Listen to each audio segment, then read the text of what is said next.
Kwanza nichukue nafasi hii kukushukuru sana Mheshimiwa Waziri, wewe na timu yako na wataalam. Kazi inaonekana mnafanya kazi vizuri sana, hongereni.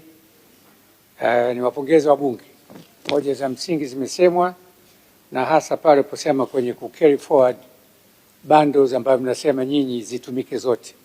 Nchi nyingi wameweka regulations, bundle ikibaki una carry forward kwenye credit nyingine.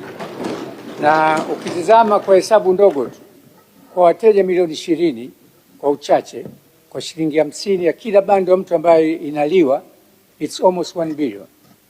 Kwa hiyo unaweza kwa wateja milioni 60 kwa wiki au kwa mwezi, ni pesa ngapi zinapotea zinabaki kwenye makampuni ya simu?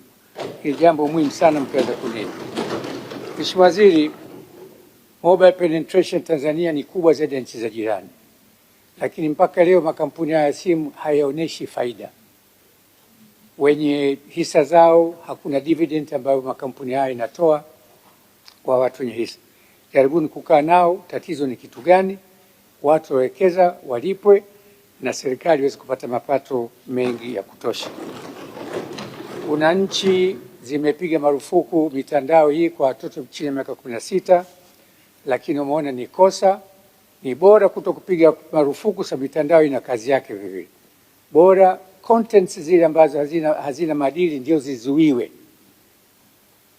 Na sheria regulation ya AI, wabunge wengi wamesema ni muhimu sana.